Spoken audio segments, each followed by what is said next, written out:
집을 싸게 살 수 있어요. 새로 시작하는 사람들에게도 기회가 있다라는 뜻이거든요. 몇 가지 배워야 될 것들은 있겠죠. 그거는 책 한 권만 통해서 읽고 바로 실천을 하시면 되는 겁니다.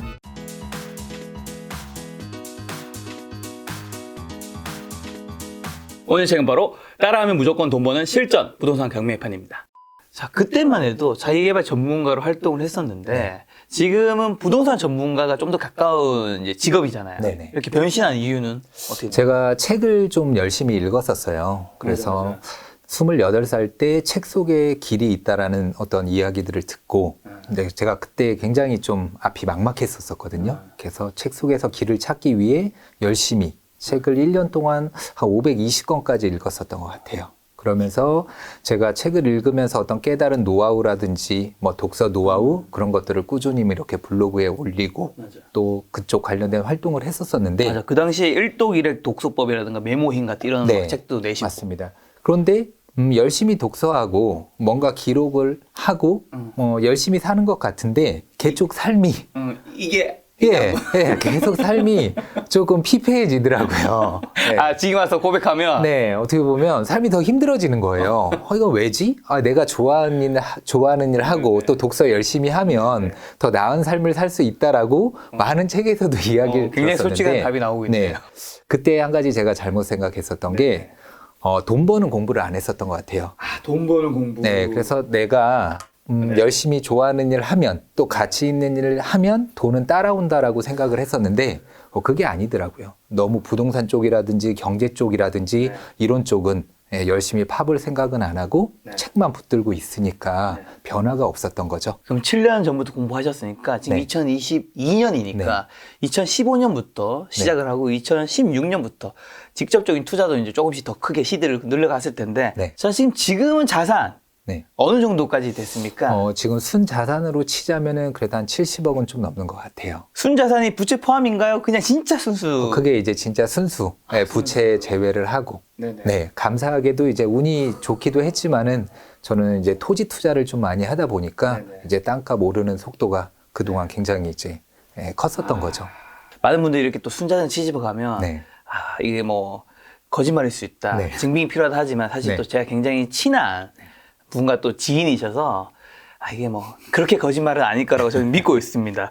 자, 그럼 순자산 수십억, 네. 70억 형성해온 과정 네. 일단 한번 얘기해 주시고 그러면 그걸 형성할 때 이분이 원래 또 돈이 좀 많았던 분일 수 있는 거잖아요. 네. 시드머니는 과연 어느 정도 시작했는지. 우선 저 같은 경우에 부동산 투자를 본격적으로 시작한 게 2015년도에 공부를 시작을 했었어요. 그때가 딱 결혼하는 시점이었었거든요. 그때 당시에 이제 그 어떤 검색을 해보시면 전세 대란 뭐 그런 기사들이 굉장히 많이 나왔을 때였어요.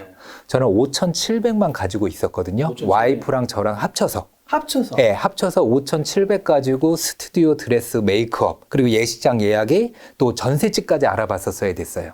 그러니까 형편이 정말 넉넉치는 못한 상황이었었잖아요. 그런 상황에서 집값과 전세가가 막 올라버리니까 미치겠는 거예요. 제가 그때 원했었던 거는 뭐 역세권 주변에 신축 빌라, 방 2개에 화장실 하나 그걸 전세로 얻고자 했었는데 두세 달 만에 뭐 4천, 5천, 6천이 올라버리니까 그때 어떤 막 자괴감도 들고 세상이 미쳐 돌아가는구나. 특히 남자들은 이제 네. 내 집을 내가 마련해서 어느 정도 가야 될 텐데 결혼할 때 뭐 네. 그런 생각 들고 네, 하니까. 그래서 뭐 와이프가 될 여자친구한테 그 당시에 너무 미안한 거예요. 맞아. 네, 그런 상황이다 보니까 내가 너무 이쪽 공부를 안 했었구나. 그래서 내가 지금까지 내 집 한 채 마련하지 않고 뭘 하면서 살았었지? 그때 이제 깨달음을 얻었던 거죠. 그때 이제 두 주먹 불끈 쥐고 더 이상 대한민국 부동산에 휘둘리지 않겠어 라고 하면서 공부를 시작하게 됐던 거예요. 그러면 5,700에서 70억까지 네. 이 스토리 안에 수많은 성공 사례, 뭐 실패 사례도 있을 텐데 네. 실전 투자 성공 사례 한 3가지 정도만 좀 얘기해 준다면. 우선 지금 제가 2016년도에 그 행신동에 있는 실평수 15평짜리 아파트를 처음 투자를 했었어요. 그때는 전세가랑 매매가 차이가 가장 적게 나는 지역들을 매일 찾아다니면서 이제 임장을 했었거든요. 그래서 한 1,400 정도로 처음 시작을 했었던 것 같아요. 그래서 한 채 매입을 하고 갭이 한 1,400에서 한 1,600이 안 됐었던 것 같아요.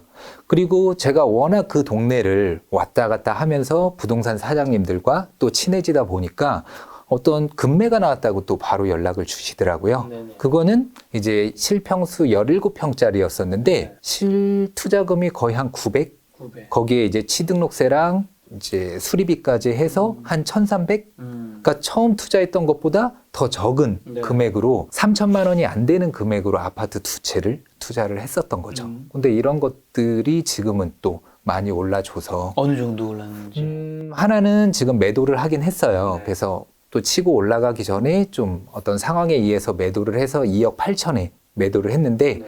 뭐 매입가는 2억 800이었었고요. 네. 그리고 두 번째 매입했었던 거는 2억 3,400이었었는데 네. 지금 실거래가가 5억 정도 찍혔어요. 네. 그래서 올해 11월 정도에 매도를 할 예정입니다. 그러면 이거는 거의 투자금 대비 한 19배 정도 새 전이긴 하지만 네. 그 정도의 이제 수익을 앞두고 있는 거죠. 이런 투자를 거래 매매 횟수가 대충 몇 번 정도 되세요? 저 7년 같은 동안? 경우에는 이제 경매, 공매를 많이 하다 보니까 네. 매도한 것들을 쭉 살펴봤어요. 네. 한 70개가 조금 안 되는 것 같아요.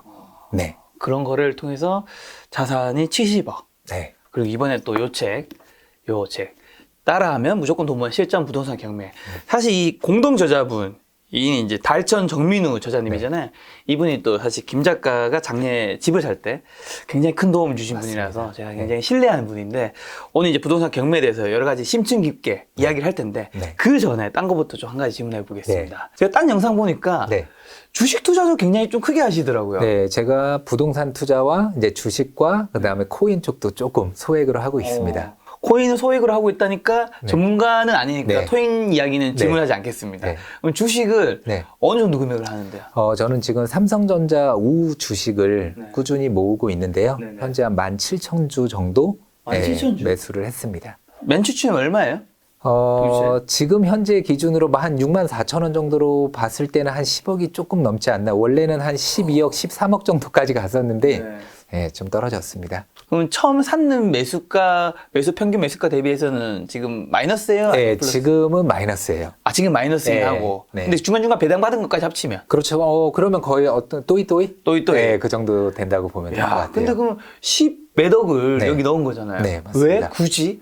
우선은 여러 저는 종목이 있을 텐데. 네, 삼성전자 우만 하는 거는 아니고 네. 또 미국 주식 또 누구나 말하면 알만한 주식들 네. 한 7, 8가지도 계속 적립식으로 꾸준히 매입을 하고 있고요. 네. 제가 국내 주식은 삼성전자 우를 이렇게 많이 모은 이유는 첫 번째로 우선 안전하더라고요. 예, 제가 봤을 때 떨어졌는데? 떨어졌어도 뭐가 안전해요? 떨어졌어도 마음 편한 주식이 있잖아요. 네네. 그게 삼성전자 우다 보니까 계속 매수를 하게 되고 이거 합리 아닙니까? 네, 어떻게 보면 그럴 수도 있는데 저는 삼성전자 우를 통해서 노후 대비를 하기 위해서 지금 꾸준히 매입을 하는 거예요. 그리고 배당이 나오잖아요. 네네. 근데 이런 배당도 지금은 또 뭐 한 주당 뭐 한 분기에 361원을 준다고 치지만 시간이 지날수록 배당도 커질 거라는 저는 어떤 확신을 또 가지고 있거든요.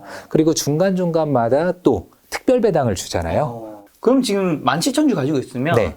배당이 어느 정도 나오는 거예요? 지금 우선 배당소득세를 제외를 하고 네. 여러분들 편하게 생각하시려면은 1000주당 10만 원이 나온다고 보면 돼요. 네. 그럼 17,000주면은 매달 170만 원씩 들어온다라고 보시면 됩니다. 그걸 다 나눠봤을 때? 네, 그 분기 배당이기 때문에 네. 이제 3개월마다 한꺼번에 들어오긴 할 테지만은 네. 그래도 세금 다 떼고 한 170만 원 정도? 네. 한 달에? 네, 그렇습니다. 저는 1,000만 원 만드는 게 목표예요. 월 배당으로 1,000만 원이 들어온다고 하면은 그때는 하고 싶은 거 정말 마음껏 네. 여행하면서 뭐 삼성전자에 대한 네. 믿음도 있고 여러 가지 있겠지만 어쨌든 한 종목에 지금 10억 넘게 넣은 거잖아요. 네. 삼성전자를 믿는 근거는 당연히 있을 거예요. 10억 네. 넘게 넣었는데 네. 단순히 삼성전자니까 네. 시가총액 1위니까 요걸로 네. 부족하단 말이죠. 네. 근거가 뭐예요? 우선은 근거를 딱 대라고 하면은 어쨌든 지금까지 계속 올랐었고 그렇죠. 또 앞으로는 4차 산업혁명 시대에 반도체. 반도체가 반드시 필요할 수밖에 없잖아요. 그리고 제가 주식 투자를 처음 하기로 마음 먹었을 때가 이것도 한 5, 6년 정도 되는데 주식과 토지를 해야 되겠다고 마음을 먹었어요. 근데 둘 다 열심히 잘할 자신은 없는 거예요. 네. 그래서 주식은 해야 되겠고 그냥 한 가지 원칙을 정하자. 근데 좀 전에 말씀해 주셨듯이 국내 뭐 1등이라든지 전 세계 1등주 그런 위주로 계속 꾸준히 투자를 하면은 뭐 손해를 보지는 않지 않을까라는 생각을 했었던 거죠. 그리고 배당이라든지 이런 것들도 재투자한다고 하면 조금 떨어졌다고 하더라도 어느 정도 메꿔지는 게 있고 또 1년, 2년 보고 들어간 게 아니라 저는 죽을 때까지 또 삼성전자가 뭐 2등으로 뒤처질 때까지는 계속 꾸준히 모을 거기 때문에 그 복리의 복리로 인해서 시간이 흐를수록 제 자산 가치는 굉장히 커질 거다. 시총 1위가 바뀌면 종목은 바뀔 수 있는 건가 봐요. 바뀔 어떤 건덕지가 있으면 그때 아니, 빨리 그러면 다른 걸로 갈아타야죠. 지금 이제 17,000주를 가지고 있는 그 저자님은 네. 삼성전자 주식을 어떻게 지금 매도는 안 하는 거잖아요. 네, 안 합니다. 매수를 뭐 어떻게 하고 있는 거예요? 우선 원칙이 있어요. 뭔데요? 파란불 들어올 때만 매수한다. 그런 원칙이 있어요. 그런데 갑자기 어느 순간 작년에 뭐 재작년 뭐 12월부터 또 1월까지 막 치솟고 있는 상황이 있었어요. 거의 파란불이 없는 거야. 네, 그래서 안 되겠다. 원칙을 좀 수정해야 되겠다. 그래서 빨간불일 때도 조금 이렇게 구층이 들어갔네. 구층이 들어갔어. 네, 돈이 좀 생기면 그때부터 매수하자라고 했었는데 제가 부동산 매도한 것들로 크게 들어갔었잖아요. 약간 좀 분할 매수를 했었어야 되는데 통 크게 들어가다 보니까 이제 지금은 조금 마이너스인 부분이 있죠. 사실 삼성전자가 이제 9층에 있을 때 과거부터 삼성전자 우량주로 생각하고 계속 투자하신 분들이 뉴스나 이런 기사에 나온 적이 많았거든요. 현재 시점에서 이제 그렇게 투자하고 계신 분이니까 요 결과가 또 5년 뒤, 10년 뒤에 어떤 결과를 맞이할지 그때 가서 만약 좋은 결과가 있다면 김작가 TV에서 다시 인터뷰하도록 하고요. 방금 전에 자산을 이제 부동산 경매라든가 공매에서 이렇게 돈을 버는데 토지라든가 우량 주식으로 자꾸 자산을 옮겨가고 있다고 했어요. 맞습니다. 그러니까 여기서 의미 드는 거는 그렇게 부동산 경매와 공매를 잘하면 거기서 계속해서 시드가 늘고 있으니까 돈을 벌면 되지. 실력이 부족한가? 아니 여기서 굳이 일로 옮겨갈 필요 없는 거잖아요. 우선은 토지 같은 경우에도 부동산 경매, 공매로 취득을 하고 있습니다. 그리고 중요한 거는 제가 갭 투자로 처음엔 시작을 했었잖아요. 그런데 갑자기 정권이 바뀌면서 부동산 규제를 계속해서 해가는 거예요. 그때 또 이런 생각이 들더라고요. 약간 이거 위험한데? 라는 생각을 했었어요. 왜냐면 내가 원할 때 뭐 매수하고 싶은 어떤 아파트라든지 주택이 있으면 매수하고 또 내가 팔길 원할 때 매도를 해야 되는데 정부 정책 때문에 이게 묶일 수도 있는 것 같은 거예요. 소중한 내 투자금이 이건 좀 위험한 투자다. 그때 곰곰이 생각을 했죠. 아파트라든지 뭐 주택 그 투자보다 조금 더 수익은 더 크면서 규제는 적은 게 뭐가 있을까. 그렇게 고민을 하다가 이제 주식과 토지를 시작을 하게 된 거예요. 어떻게 보면 지금 자산을 두 가지로 이제 좀 트랙을 나눠서 같이 가는 거예요. 맞습니다. 왜냐하면 10배, 20배, 뭐 100배 이상 오를 수 있는 게 항상 주식과 토지라고 하잖아요. 그 말을 믿고 그대로 실천을 해 나가고 있는 중이죠. 알겠습니다. 그 경매 이야기 들어가기 전에 요거 좀 확인하고 갈게요. 최근에 그러면 서울 경기 부동산 시장 분위기는 좀 어떻게 보고 계세요? 저 같은 경우에는 제가 사무실이라든지 집이 이제 마곡 쪽에 있는데 마곡에서 어떤 급매라든지 그런 좋은 물건이 나오면 부동산 사장님들이 다 저한테 먼저 연락이 와요. 왜냐하면 제가 항상 돌아다니면서 친분을 쌓고 근데 지금은 거래가 잘 안 돼요. 다 눈치를 보고 있습니다. 마곡도 지금 개발 호재라든지 그런 것들 또 개발도 엄청나게 지금 진행되고 있는 상황에서도 거래가 안 되고 호가만 있어요. 그러다 간혹 가다가 급매물이 뭐 30평대가 뭐 마곡 엠벨리 뭐 16억, 17억 정도라고 하면은 급매물이 뭐 15억 초반대 또 제가 14억대도 봤었거든요. 이런 것들만 가끔씩 소진이 되지 지금 거래는 이루어지고 있지는 않습니다. 근데 뭐 기타 마곡뿐만 아니라 지금 다른 지역의 어떤 부동산 사장님이라든지 경기권에 있는 그런 지역들도 좀 마찬가지더라고요. 지금 서로 눈치 싸움 하고 있는 것 같아요. 그럼 이 눈치 싸움에 어쨌든 눈치 싸움은 언젠간 끝이 나는 거잖아요. 맞습니다. 올해 좀 서울 경기 기준으로 했을 때 어떻게 전망하고 계세요? 저 같은 경우에는 우선 지금 이제 대선이 끝났잖아요. 그 대선 전에는 뭔가 불확실성 때문에 다들 움직이기가 쉽지 않았었을 텐데 지금 윤석열 당선인 같은 경우에는 지금 뭐 다주택자들 그 물량들을 이렇게 내놓게 하기 위해서 지금 양도세 중과 뭐 2년 배제 그런 게 있잖아요. 근데 그런 것들을 통해서 내 집 마련을 원하시는 분들은 다주택자들이 어떤 내놓는 물건들을 이렇게 매입하는 게 매수하는 게 좀 좀 싸게 살 수 있는 기회를 맞이할 수 있지 않을까라는 생각이 들고 시간이 지금 뭐 오래 지난다고 해서 부동산 값이 뭐 그렇게 높게 올라가지는 않을 것 같은 거예요. 왜냐? 부동산 값이 올라가 버리면은 그 모든 부담을 새로운 정권, 윤석열 정권이 다 떠안아야 되거든요. 네. 그러니까 물량들은 계속해서 나올 수 있도록 유도하되 뭐 취득세 중과라든지 뭐 보유세 같은 경우에는 단번에 이렇게 낮출 수는 없지 않을까. 그래서 지금은 약간 뭐 크게 오르는 거 없이 그냥 지금 이 상태로 어느 정도 유지되면서 금매들이 조금씩 나오면서 그런 것들. 네, 그럼 이렇게. 지금 이 상태로 좀 유지되면서 보합이라면 네. 보합으로 유지되면서 금매들이 나온다면 네. 그런 금매들이 조금 중간중간 나오다 보면 이게 조금 하락으로 이끌어진 신호로 될 수 있는 거 아닌가요? 네, 그래서 어쨌든 지금 딱 중과 유예 확실하게 시행되고 그때 조금 시기를 봐서 움직이신다고 하면은 물건들이 한꺼번에 나오면 당연히 싸질 수밖에 없잖아요. 그런 물건들을 좀 옥석을 가리는 게 좋지 않나라는 생각이 듭니다. 뭐 어쨌든 지금은 뭔가 판단하기 좀 어려운 시기인데 네, 이렇게 조금 혼란스러운 애매하십니다. 시기일 때 집을 사거나 하는 투자자분들은 네. 좀 어떻게 해야 될까요?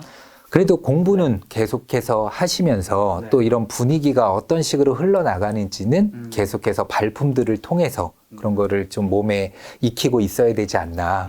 가만히 있다고 하면은 뭐 아무것도 이루어지는 게 없잖아요. 네. 시장 흐름이라든지 또 경제신문이라든지 또 여러 부동산 관련된 영상들이라든지 또 그런 뭐 특강이나 교육 같은 데 참여를 하면서 어떻게 돌아가는지 잘 감을 잡고 있으시다가 기회가 왔을 때 그 기회를 잡는 게 필요할 것 같습니다. 지금 어느 방향 갈지는 좀 알 수 없는 단계니까 네. 일단은 잠깐 멈춰서 공부하고 네. 있자. 네. 자, 그럼 보유주택 수가 결국에는 1주택자, 무주택자, 뭐 다주택자인데 네. 그럼 이분들의 상황에 맞춰서 조금 현재 상황이 어떻게 하면 될까요? 저 같은 경우에는 우선 무주택이신 분들은 네. 최대한 빨리 집을 구매하는 게 좋지 않을까라는 생각이 들어요. 지금 알 수 없고 떨어질 수도 있는데 지금 집을 구매하라고. 네, 그런데 저 같은 경우에는 경매, 공매를 더 집중적으로 하다 보니까 네. 경매, 공매로 산다고 하면은 네. 가장 큰 장점은 싸게 살 수 있잖아요. 네, 그렇죠. 그렇기 때문에 설령 하락을 한다고 하더라도 어느 정도 이제 방어를 할 수 있는 부분이 있고 그리고 내 집 마련을 빨리 못하면 그 스트레스가 어마어마하더라고요. 네. 저 같은 경우에도 가장 제 인생에서 후회하는 게 결혼할 때 신축 빌라 방 2개짜리 거기서 전세로 시작했었잖아요. 그렇죠. 그게 너무 어떻게 보면은 바보 같은 짓이었었던 거죠. 그리고 집을 살 때까지 그 고민은 끊이질 않더라고요. 스트레스 계속 받고 네. 와이프랑 이야기할 때도 또 제가 또 스트레스 받고 최대한 어떤 뭐 경매를 통해서든 아니면 뭐 금매를 통해서든 내 집은 먼저 마련을 해놓는 게 좋지 않나라는 생각이 그런 들어요. 얘기가 나올 때마다 무주택자 이런 댓글 많이 달리잖아요. 네. 아니 지금 하락할 수 있는데 네. 그럼 내가 지금보다 뭐 5천이든 1억이든 싸게 살 수 있는데 네. 굳이 왜 지금 네. 그 심리적인 것 때문에 네. 이거 어떻게 대답을 해야 될까요? 네, 지금 같은 경우에는 뭐 강남 워낙 많이 올랐기 때문에 뭐 1억이든 2억이든 뭐 3억 정도는 떨어질 수 있기는 하지만은 지금 내 집 마련을 하려는 대부분 분들은 뭐 강남으로 처음부터 진입하려고 하는 거는 아니잖아요. 그렇죠. 그래서 아무리 하락을 한다고 하더라도 지금은 또 전세가가 높기 때문에 네, 이 전세가가 어느 정도 방어를 또 하는 상황이기도 하고 서울 같은 경우에는 지금 공급 물량이 거의 없거든요. 네. 그리고 재건축, 재개발, 뭐 오세훈 시장의 신속 통합 기획 뭐 이런 것들을 통해서 여러 후보지들 지금 선정해서 추진이 된다고 하더라도 저는 빨라야 6, 7년이라고 보고 있어요. 그럼 그럴 동안에 어떤 뭐 다모아 주택이라든지 가로주택 정비 사업 그런 것들을 통해서 소규모 재건축 재개발 그런 걸로 해서 공급을 늘려야 되는데 그거는 뭐 세대수가 얼마 되지도 않잖아요. 분양하는 것들도. 그래서 뭐 남들이 이야기하는 것처럼 엄청나게 뭐 아파트 가격이 뭐 떨어지거나 집값이 낮아지는 그런 일들은 뭐 저는 좀 어렵지 않나라는 생각이 듭니다. 그런 관점에서 네. 자 그럼 현재 1주택자는 네. 1주택 같은 경우에는 어쨌든 지금 12억까지 지금 비과세를 받을 수 있는 상황이잖아요. 그래서 갈아타기를 해야 되는 어떤 시점이 오면은 더 상급지로 가야 되지 않나라는 생각이 들어요. 그러면 내가 지금 살고 있는 집, 뭐 주변에서 더 좋은 입지에 또 1군 어떤 뭐 브랜드의 뭐 대단지 아파트가 있다 하면은 그쪽으로 이렇게 옮겨가실 어떤 생각을 하시면은 좋지 않을까라는 생각이 듭니다. 마지막 뭐 다주택자분들 다주택 같은 경우에는 아직도 취득세 중과라든지 이런 것들이 뭐 완화가 될 지금 뭐 상황은 아니기 때문에 저 같은 경우에는 이제 토지 쪽이라든지 아니면 뭐 주식 쪽이라든지 또 아니면 뭐 오피스텔이라든지 뭐 지식산업센터 또 상가 다양한 또 투자 물건들이 있잖아요. 그런 쪽으로 이렇게 눈을 돌려보는 것도 괜찮지 않나라는 생각이 듭니다. 알겠습니다. 오늘의 이제 주제인 요 경매 네. 책을 토대로 이제 경매에 대한 이야기 좀 들어볼까 하는데 많은 분들이 어쨌든 사실 경매를 하시는 분들이 네. 부동산 투자하는 분 중에서도 다수는 아니잖아요. 맞습니다. 그렇죠. 그 다수 중에서는 소수일 텐데 많은 분들이 경매 어렵다고 하는데 네. 정말 그런가요? 어떻게 생각하세요? 아니요, 어렵지 원래 않습니다. 경매를 아예 모르는 네, 분이었으니까. 경매를 저도 아예 몰랐었었고 네. 우선은 이렇게 어렵다고 생각하는 사람들이 많을수록 저는 기회라고 생각을 해요. 약간 진입장벽이 된다는 거죠. 네, 내가 가진 어떤 편견이라든지 고정관념을 깨트리지 않으면은 어떠한 발전도 없다고 생각을 합니다. 근데 누군가는 어떤 선입견을 깨트리고 네. 경매에 도전을 해서 네. 어떤 뭐 낙찰을 받아서 수익을 얻고 있잖아요. 그동안에 경매를 통해서 경제적 자유를 잃었다는 사람들이 지금도 끊임없이 나오잖아요. 예전에도 있었고. 네. 그러면 분명 새로 시작하는 사람들에게도 기회가 있다라는 뜻이거든요. 네. 물론 생전 처음 뭐 경험하는 거니까 네. 몇 가지 배워야 될 것들은 있겠죠. 그거는 책 한 권만 통해서 네. 읽고 바로 실천을 하시면 되는 겁니다. 어렵지 않고요. 네. 복잡하지 않아요. 네, 그렇기 때문에 누구나 좀 집을 싸게 살 수 있는 기회를 맞이할 수 있으니까 꼭 도전해 보셨으면 좋겠습니다. 부동산 경매라고 하면 저는 뭐 일반 사람이 생각했을 때는 집을 좀 싸게 살 수 있는 방법 요 정도 네. 생각할 텐데 네. 부동산 경매해야 되는 뭐 이유라든가 장점? 네, 뭘까요? 우선은 뭐 말씀해 주셨듯이 집을 싸게 살 수 있어요. 싸게 살 수 있다고 하면은 네. 그만큼 뭐 시세대로 팔아도 수익을 얻을 수가 있는 거고, 아까 또 말씀드렸듯이 부동산이 조금 하락을 한다고 하더라도 어느 정도 이제 방어를 할 수가 있는 부분이 있고요. 일종의 안전마진이 네, 된다. 안전마진 확보가 되는 부분도 있고, 뭔가 경매라고 하면 네. 뭔가 어렵고 뭔가 내가 사기당하는 게 아닐까 뭐 이런 생각도 드는데 뭔가 편법도 있지 않을까 아니에요. 이런 걱정. 예. 경매 같은 경우에는 법원에서 또 진행이 되는 거잖아요. 네. 그래서 경매 물건 가지고 사기를 칠 수도 없고요. 경매가 오히려 일반 부동산 매매보다 맞습니다. 더 안전한가요? 네, 훨씬 안전하고 또 만약에 조금이라도 하자가 있는 물건이라고 하면은 네. 매각 물건 명세서라는 곳에 다 기재가 돼요. 그리고 대부분은 이상이 없는 물건들입니다. 네. 그렇기 때문에 뭐 국가에서 보장, 법원에서 보장하는 물건들이기 때문에 시세 파악만 잘 한다고 하면은 네. 사기당할 염려도 없고, 네, 그렇죠. 국가에서 이제 하는 거니까. 맞습니다. 그럼 경매가 또 경매랑 공매로 좀 나뉘잖아요. 맞습니다. 요게 차이가 뭐고 예. 뭐 각자 장단점 어떻게 될까요? 저 같은 경우에 처음에 경매부터 시작했었던 건 아니에요. 네네. 저도 2018년도까지 이제 직장을 좀 다니다 보니까 네. 몸이 자유롭지 못했었거든요. 근데 온비드 공매란 게 있는 거예요. 그래서 온비드 공매와 경매의 차이는 네. 공매 물건은요, 우리가 국가에 내야 되는 세금이 있잖아요. 네. 그 세금을 체납하면은 그 체납자의 재산은 네. 이제 공매로 넘어가요. 음. 온비드 공매. 네. 그 외에는 다 경매로 진행된다고 보시면 돼요. 네. 가장 큰 차이점은 경매는 내가 입찰하기 위해서 해당 법원에 가야 됩니다. 하지만 공매는 온비드란 사이트를 통해서 네. 전자입찰이 가능해요. 오. 굳이 법원에 갈 필요도 없고, 네. 그래서 내가 인증서와 노트북만 있으면 전국 어디서든 네. 내가 원하는 물건을 입찰할 수가 있고요. 네. 또 다른 차이점은 온비드 같은 경우에는 잔금 납부할 때 계좌이체가 돼요. 근데 경매 같은 경우에는 한 번 더 낙찰받은 법원에 가서 잔금을 납부해야 돼요. 네. 그게 가장 큰 어떤 불편함이죠. 근데 또 가장 중요한 또 차이점은 온비드 공매보다 경매가 물건이 훨씬 많습니다. 그게 또 경매의 장점이라고 할 수 있죠. 왜 그쪽에 물건이 더 많은 거예요? 그건 모르겠습니다.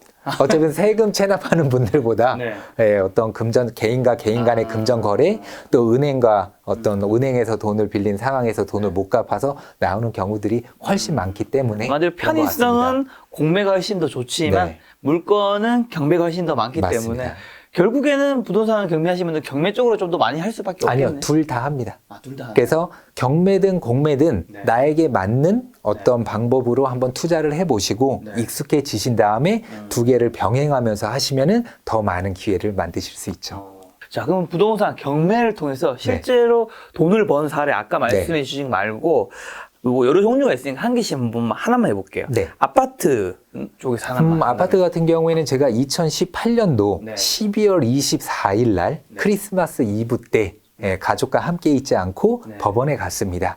그래서 인천에 있는 이제 40평대 아파트를 하나 낙찰을 받았거든요. 네. 2억 4천만 원이 조금 안 되게 낙찰 받고 네. 이제 2년이 지난 시점에서 3억 9천만 원에 매도를 했어요. 네. 그동안에 이제 월세는 계속 받아왔었고요. 네. 빌라는요? 빌라 같은 경우에는 저는 이제 지분 경매, 지분 공매를 많이 하는데 이건 좀 이따 어떤 건지 설명드리겠고 네.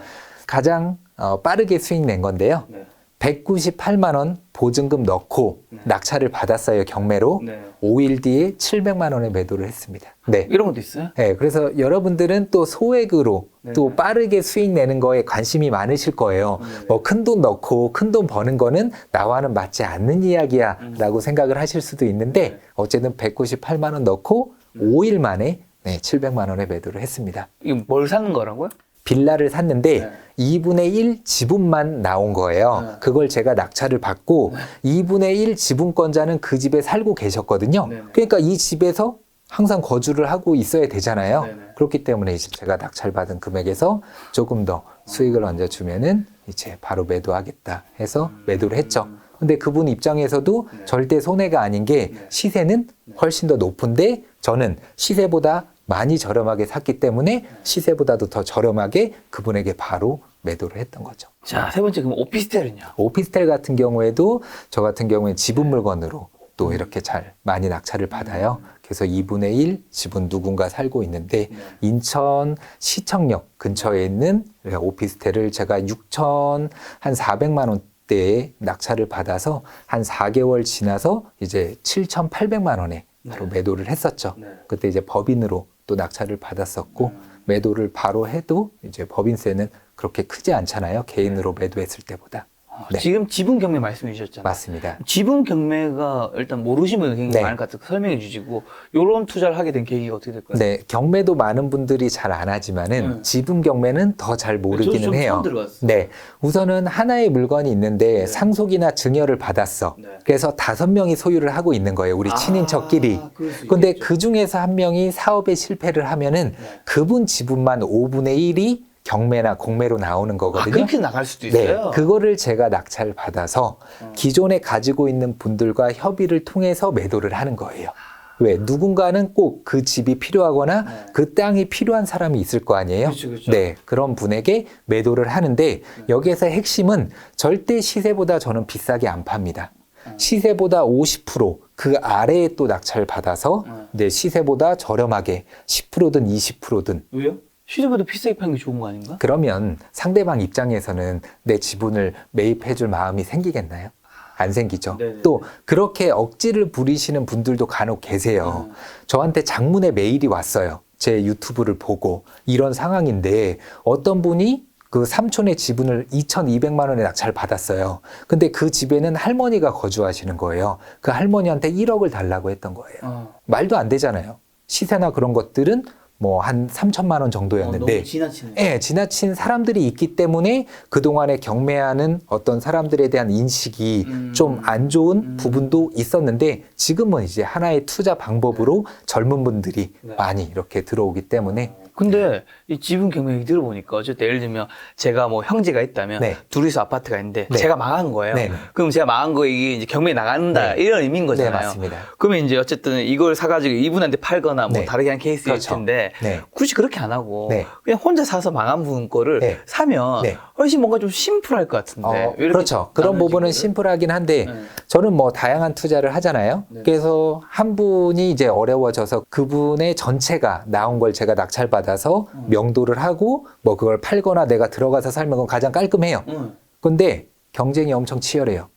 아무리 경매라고 하더라도 하자가 없는 물건이잖아요. 그렇죠. 명도하는 것도 그렇게 어려운 물건이 아니기 때문에 그러니까 경쟁이 20명, 30명, 40명 많게는 막 제가 봤을 때 98명까지 봤어요, 제가. 그런데 지분 경매 같은 경우에는 저는 단독으로도 낙찰을 많이 받고요. 지분 경매 사람들이 별로 안 해요? 안 하죠. 왜냐하면 모르잖아요, 잘. 사람들이. 네, 그리고 뭔가 뭐 협의하는데 어려울 것 같고 또 이거 협의 안 되면 그대로 내 돈이 묶이는 게 아니야? 라는 생각을 할 수가 있는데 네, 그런 것들 다 해결하는 정형화된 매뉴얼들이 있어요. 그 매뉴얼들만 잘 따라 하면은 어떻게 해서든 해결돼요. 살짝 얘기해 줘야 될 것 네, 같은데. 해결은 법원에서 또 해결을 해줍니다.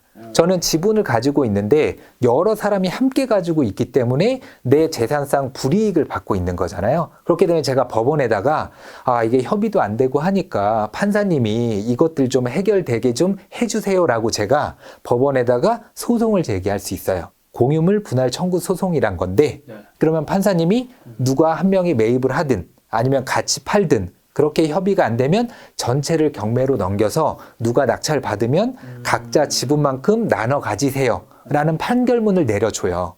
근데 소송이라고 하니까 사람들이 지레 겁을 먹는 거예요. 뭐 변호사 써야 되고 뭐 법무사 써야 되면 배보다 배꼽이 더 큰 게 아니야? 그럴까요? 아니에요. 24시간 전자소송을 통해서 제가 정형화된 매뉴얼이 있다고 했잖아요. 이 책이라든지 네, 양식이라든지 그런 거 다 있어요. 그대로 해서 그냥 접수만 시키면 돼요. 그럼 법원에서 알아서 진행을 시켜줍니다. 네, 그때 어떤 판결을 받고 경매를 넘겨서 그런 것들을 해소할 수도 있죠. 우리가 모르는 세상에도 하긴 다 프로세스는 있겠군요. 맞습니다. 그 프로세스가 있기 때문에 전혀 문제될 게 없어요. 그래 불구하고 지분 경매 네. 뭐 장점만 지금 위주로 얘기해 주셨는데 네. 단점 당연히 있을 거죠. 네, 그렇죠. 우선 지분 경매의 가장 큰 장점, 뭐 아까도 말씀하셨듯이 빠르게 수익 낼 수도 있고 경쟁이 적고 하지만 장점만 있는 건 아니잖아요. 지분 경매의 단점이라고 하면은 이제 대출이 안 나와요. 그래서 만약에 좀 금액대가 큰 물건을 입찰한다고 하면은 아마 투자금이나 그런 것들이 조금 더 많이 들어갈 수 있는데 지분 경매이기 때문에 내가 소액으로 투자할 수가 있는 거예요. 왜 1억짜리를 만약에 10명이 가지고 있는데 10분의 1이 경매나 공매로 나온다고 하면은 나는 1,000만 원 정도로 충분히 아파트를 또 살 수가 있는 거죠. 지분을. 자, 이번에는 이제 아파트, 빌라, 오피스텔 물어봤으니까 네. 지식산업센터 요즘 지산 또 많이 하잖아요. 네. 지산 경매하신 또 사례 있을까요? 저는 지산이라든지 상가는 안 합니다. 아, 안 해요? 아예? 왜 안 하냐면은 저는 지산하고 상가에 투자할 돈이 있다면은 삼성전자 우를 사 모으겠어요. 왜요? 왜냐면 월세 받으려고 우선 매입을 하는 거잖아요. 그러게 맞죠. 물론 지산 같은 경우에는 지금 최근에 굉장히 이제 값이 많이 뛰었어요. 핫하죠. 근데 수익률이나 그런 걸로 볼 때 월세 수익률은 예전보다 굉장히 많이 떨어지기는 했었습니다. 근데 저는 상가나 지산은 왜 안 하냐면 우선은 보유세도 있고, 네, 그리고 또 공실 위험도 있고, 네. 근데 삼성전자 우 같은 경우에는 배당은 나오지만 보유세는 없잖아요. 공실 걱정도 없잖아요. 네. 그리고 막 복비라든지 부대 비용 뭐 이런 것들이 계속 나가는데 이제는 신경 쓰고 싶지 않은 거예요. 그런 걸. 이제 투자를 좀 단순화시키고 싶은 거죠. 네. 그래서 지식산업센터나 상가에 들어갈 어떤 돈이 있다고 하면은 우량 주식을 통해서 배당을 받는 걸로. 네. 다른 쪽으로 이제 오히려 더 높은 수익률과 그리고 더 안전한 네. 본인만이 그게 있으니까. 맞습니다. 왜냐하면 삼성전자는 2배, 3배, 4배 이상 상승할 수 있는 여지가 있잖아요. 네. 하지만 지식산업센터라든지 상가 같은 경우에는 2배, 3배, 4배 오르기는 쉽지 않죠. 네, 그래서 시간을 두고 투자를 한다고 했을 때 이쪽의 수익률이 훨씬 더 클 거라는 확신이 있어서 투자하고 있습니다. 저자님과 제가 사전 미팅 때 네. 저자님 굉장히 좀 특이한 투자를 하나 하더라고요. 네. 뭐 도로 투자를 한다고 하길래 저는 그렇습니다. 도로를 투자할 수 있는 건가 네. 생각했는데 네. 일단 뭔가요, 도로 투자는? 저 같은 경우에는 제가 왜 그렇게 자산이 순식간에 이렇게 크게 늘어났냐면은 거의 6년 전부터 서울이라든지 인천, 경기, 뭐 부산, 뭐 광주, 뭐 대구라든지 지하철역 근처에 있는 자투리 땅들을 많이 사 모았었어요. 그리고 경매나 공매에서는 이런 도로라고 하는 지목이 도로란 땅들이 뭐 0. 몇 평도 나오고요. 1평, 2평짜리가 나와요. 근데 도로는 사람들이 별 쓸모 없다라고 생각을 하잖아요. 그렇기 때문에 많이 유찰이 되는 거예요. 제가 가장 낮은 가격에 낙찰 받은 게 감정가 대비 13%의 낙찰을 받았었거든요. 네, 그렇게 해서 낙찰 받고 1억이면 1,300만 원. 그렇죠. 네. 네. 그렇게 낙찰을 받아놓고 보유를 하고 있었어요. 왜 씨를 뿌려놓은 다음에 언젠가 이 땅이 필요한 사람이 나타날 수밖에 없는 토지를 저는 계속 매입을 했었거든요.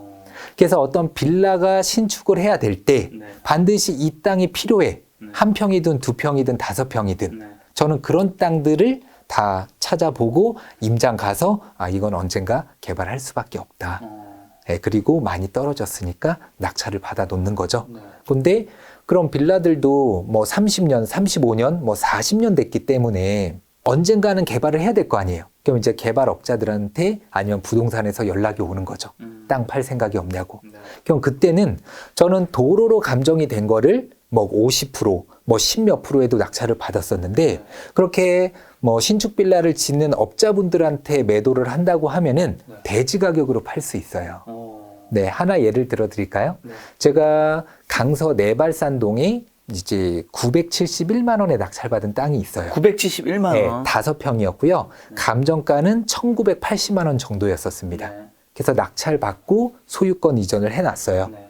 빌라가 3개 동이 있는데 가운데 동 앞에 출입구 그 5평이 나온 거거든요. 근데 2달 뒤에 연락이 오더라고요. 부동산에서 네. 어떤 개발업자가 네. 요 빌라 오래된 거 부수고 신축 빌라 지으려고 하는데 그럼 이거 사야 되는 거죠? 네, 이걸 사야 되는 거죠. 안 사면 그게 알박기 같은 게 되는 거죠? 뭐 어떻게 보면은 이 땅이 없으면 개발 자체가 안 되는 거죠. 그래서 그분이 뭐 팔 생각 없냐. 그때 당시에 시세가 평당 대지 가격이 1,600에서 1,700이었었거든요. 네. 네. 근데 저는 어떻게 했을까요? 어떻게 나요? 네, 그분한테 1억에 매도 계약을 썼어요. 낙찰은 971만 원에 그러니까요. 낙찰을 받았는데. 네. 10배. 그렇죠. 토지에서는 이렇게 10배 그 이상 되는 수익을 얻을 수 있는 기회가 굉장히 많이 있습니다. 이 핵심은 뭐예요? 도로인데 제가 싸게 낙찰 받았죠? 네. 그리고 팔 때는 대지 가격으로 팔 수 있는 게 핵심이에요. 그 건설업자들은 이 땅이 없으면은 부수고 지어서 분양하면 자기가 큰 수익을 얻을 수 있는데 이 5평 땅 때문에 그렇게 못하는 거잖아요. 그러니까 너 도로인데 지목이 또 너 얼마에 낙찰 받았는지 알고 그러니까 나는 그 정도 가격밖에 못 쳐줘. 그러면 저는 제 입장에선 안 팔아도 되잖아요. 그래서 저는 뭐 안 팔겠다 하면 그 사람들 입장에서는 대지 가격으로 주고서라도 자신의 수익을 위해서 매입을 하는 거죠. 그러니까 도로로 돼 있든 전으로 돼 있든 답으로 돼 있든 대지 가격으로 매도할 수 있는 투자 방법이에요. 이게 필요할 수밖에 없는 땅이라는 게 되게 중요한 거잖아요. 네, 핵심이 그겁니다. 그걸 어떻게 알죠? 저 같은 경우에는 몇 가지 기준이 있어요. 기준. 우선은 그런 도로나 아니면 자투리 땅 대지도 나오기는 하는데 그런 땅 투자할 때 첫 번째는 우선 역세권 근처인지 그리고 뭐 초등학교가 또 근처에 있는지 신축 빌라들이 계속해서 지어지고 있는 곳인지 이게 중요한 게 뭐냐면은 신축 빌라가 지어지고 있다는 곳은 난개발이 진행되고 있다는 거예요. 네, 그러면 그 신축업자들이 이렇게 빌라를 짓기 위해서 혈안이 돼 있거든요. 그래서 신축 빌라 업자들이 좋아할 만한 땅을 고르는 게 핵심인 거죠. 네. 근데 뭔가 이게 샀는데 네. 안 팔릴 수 있는 상황도 발생할 것 같다는 생각도 듭니다. 그렇죠. 그렇기 때문에 위험성을 줄이기 위해서 저 같은 경우에는 지인분들과 공동 투자를 또 많이 해요. 왜냐면 이 조그만 땅을 또 지인들과 같이 산다고? 예, 만약에 내가 이 땅이 확신이 있어서 매입을 했는데 낙찰을 받았는데 바로 뭐 매도를 못 할 수도 있잖아요. 또 뭐 5년, 10년 그 이상이 걸릴 수도 있잖아요. 언젠간 개발이 될 테지만은 언제 될지 모르기 때문에 제가 1,000만 원이 만약에 있다고 하면 100만 원씩 해가지고 10군데에 뿌려놓는 전략으로 이렇게 진행을 할 것 같아요. 예, 그러면 그 중에서 하나만 터지더라도 나머지는 공짜로 산 거나 다름이 없어지거든요. 10군데를 다 다른 사람과 함께. 그렇죠. 예를 들면 뭐 지금 1,000만 원짜리가 있는데 네. 지금 저자님과 제가 500만 원씩 그렇죠. 같이 그렇게 할 수도 넣으면 있고요. 위험을 이제 둘이서 좀 네. 나눠 가질 수 있는. 네, 그러면은 나머지 500만 원 가지고 또 다른 곳에 투자를 하는 거죠. 다음에 연락 주세요. 네, 알겠습니다. 그래서 씨를 많이 소액으로 뿌려 놓을수록 제가 작년에 땅 팔라 아니면은 뭐 공공재개발이라든지 신속통합기획이라든지 또 뭐 공공주도 그런 거 진행할 거니까 동의서 좀 써달라. 뭐 그런 것들을 제가 13개 정도 받았거든요. 또 한 몇 개 정도 또 매도를 하고. 근데 수익은 정말 아파트 투자는 좀 따라올 수가 없는 거죠. 도로 투자는. 경매 물건에는 뭐 아파트, 빌라, 오피스텔, 뭐 분양형 호텔, 지식산센터, 상가, 대지, 임야, 농지, 뭐 도로 뭐 굉장히 많을 텐데. 맞습니다. 이 중에서 근데 일반 개인분들이 네. 뭐 나중에 다 잘 알고 나면 아무거나 해도 상관없겠지만 네. 초보 때 추천하는 물건은 뭐예요? 초보 때는 당연히 아파트가 가장 깔끔하죠. 예, 아파트. 낙찰받고 또 빠르게 매도할 수 있는 네. 어떤 기회가 굉장히 크니까. 네, 그래서 아파트 투자를 꾸준히 열심히 하시면서 경험치를 계속 쌓고 그 다음에는? 그 다음에 이제 수익을 냈다 치면은 저 같은 경우엔 도로라든지 자투리 땅들에 계속해서 그런 씨들을 이렇게 뿌려놓는 예, 그런 전략으로 가면은 시간이 흐를수록 땅값은 계속 높아지거든요. 절대 떨어지지 않습니다. 뭐 이상한 뭐 산꼭대기에 있는 땅들은 뭐 떨어질 수도 있겠죠. 뭐 거래도 안 되겠지만 하지만 제가 투자하는 곳들은 서울, 인천, 경기, 지방이라고 하면은 그 지하철이 다니는 예, 그런 곳들 주변 투자를 하잖아요. 제가 재작년에 부산 사하구 감천동에 있는 또 도로를 몇 평 낙찰을 받았었어요. 100만 원에 낙찰 받았습니다. 네, 그리고 2년 조금 안 돼서 930만 원에 매도를 했어요. 이것도 9.3배잖아요. 그렇죠. 네, 소액으로 큰 수익을 얻을 수 있는 건 네. 저는 이렇게 도로, 자투리 땅 투자라고 생각을 해요. 야, 100만 원에서 938만 정도 팔면 네. 이건 뭐 세금이라도 이런 게 뭐 그렇게 많지는 않겠네요. 또 세금 걱정하시는 분들이 많이 계세요. 네. 근데 우리는 우선 초반에는 그 작은 금액으로 시작을 할 거잖아요. 그럼 만약에 내가 500만 원 수익을 얻었어. 토지 같은 경우에는 1년 이내 매도할 경우에 세금이 55%입니다. 그럼 별로 남는 것도 없네라고 생각할 수도 있는데 우리는 1년에 한 번씩 250만 원 기본 공제란 게 있어요. 네. 누구나 쓸 수 있습니다. 네. 500만 원에서 250만 원 공제 받고 또 법무비용 있잖아요. 취등록세라든지 법무비용 공제하고 남은 수익에서 55%예요. 네. 그래서 수익이 그래서 뭐 양도세가 그렇게 크지 않고 만약에 소액으로 했는데 세금을 한 푼도 내고 싶지 않아. 네. 그럴 경우에는 와이프랑 같이 입찰하는 거죠. 그러면 나 250만 원 공제, 와이프 250만 원 공제 네. 하니까 500만 원 수익이 났다고 하면 세금은 합법적으로 0원이죠. 이때 100만 원 샀는 게 900만 원 팔았을 때는 네. 진짜 본인한테 남은 건 어느 정도였어요? 근데 요것 또한 저는 공동 투자로 진행을 했어요. 네. 그래서 1인당 250만 원, 250만 원씩 공제를 받으니까 세금은 한 푼도 없었죠. 왜냐면 제가 뭐 팀을 짜서 그분들과 네. 한두 개 투자했었던 게 아니거든요. 네, 그분들과 뭐 5개, 10개 이상 네. 막 뿌리다 보니까 네네. 네, 수익을 얻게 되는 거죠. 자리 한 자리 비어 있네. 언제든지 연락 주세요. 네.